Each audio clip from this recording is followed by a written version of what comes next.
আজকের বানাবো ভোলা মাছের তেল ঝাল। ভোলা মাছের তেল ঝাল বানানোর জন্য ভোলা মাছ আঁশ ছাড়িয়ে কেটে ধুয়ে নুন ঝাল আর একটু হলুদ দিয়ে মাখিয়ে নিলাম। তারপর কড়াতে তেল দিয়ে দিলাম, দিয়ে মাছগুলোকে ভাজতে থাকবো। তেল গরম হয়ে গেছে, এবার একটা একটা করে সব মাছগুলো দিয়ে দেবো। মাছগুলো ভাজা হোক, তারপর আমরা এদিকে সবজিগুলো কেটে নিই। প্রথমে 2-3টে পেঁয়াজ কেটে নিলাম, একটু টমেটো, একটু ধনেপাতা, একটু আদা রসুন বাটা আর একটু কাঁচা লঙ্কা, ব্যাস এই কটা হলেই হয়ে যাবে। তারপর মাছগুলো নামিয়ে নিয়ে একটু তেল দিয়ে সেই তেলেতে কুচো পেঁয়াজগুলো ছেড়ে দিলাম। পেঁয়াজগুলো একটু লাল লাল করে ভাজা হবে। দেখুন পেঁয়াজগুলো লাল লাল করে ভাজা হয়ে গেছে। তারপর আমরা টমেটোগুলো ছেড়ে দেব। টমেটোগুলো দিয়ে একটু নাড়তে হবে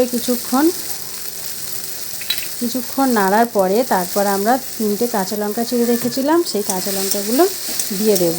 কাঁচা লঙ্কা দিয়েও কিছুক্ষণ নাড়তে থাকবো।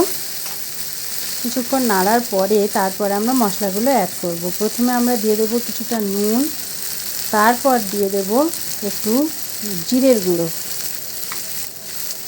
তারপর দিয়ে দেব একটু হলুদের গুঁড়ো, তারপর দিয়ে দেবো একটু লঙ্কার গুঁড়ো।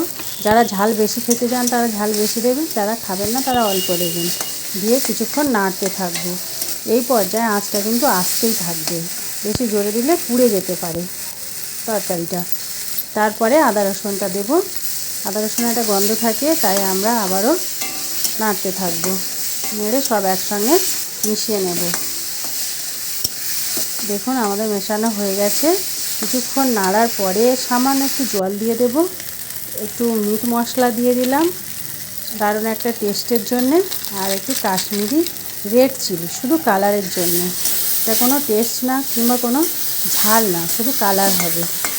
দেখুন আমাদের মশলাটা একটু সুন্দর তৈরি হয়ে গেছে। এবার আমরা সামান্য জল দিলাম যাতে মশলাটা নিচে লেগে না যায় আর আদা রসুনটা ঠিকঠাকভাবে যাতে পাক হয়ে যায়। দেখুন আমাদের তেলটা ছেড়ে দিয়েছে। এইভাবে নাড়তে থাকবো, না নাড়লে নিচে ধরে যেতে পারে, তাই নাড়লাম কিছুক্ষণ। দেখুন তেলটা কি সুন্দর ছেড়ে দিয়েছে। তারপরে আমরা জল ঢেলে দেব। জল দিয়েও কিছুক্ষণ ফোটাতে থাকবো। ফুটে গেছে, তারপর আমরা ধনেপাতাটা দিয়ে দেব। ধনেপাতাটা দিয়েও কিছুক্ষণ ফোটাতে হবে। দেখুন ফুটতে শুরু করেছে। এই রান্নাটা করতে বিশেষ কিছু লাগে না ও বেশি সময়ও লাগে না, খুব কম সময়ের ভিতরে খুব তাড়াতাড়ি রান্নাটা হয়ে যায়। মাছগুলো এবার দিয়ে দেবো। এগুলো ফুটছে, মাছগুলো দিয়ে দেবো। মাছগুলো বেশিক্ষণ সিদ্ধ করা যাবে না, কেননা ভাজার সময় কিছুটা সিদ্ধ হয়ে গেছে, তাই একটুখানি বেশিক্ষণ লাগবে না, একটুখানি দিয়ে নেড়ে চেড়ে তুলে নিতে হবে। দেখুন ঝোলটা বেশ ঘন হয়ে এসছে।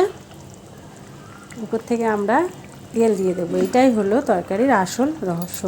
উপর থেকে তেলটা দিয়ে দিলাম, দিয়ে কিছুক্ষণ ফোটাবো। দেখবেন একটা তেলের সেন্ট আসে।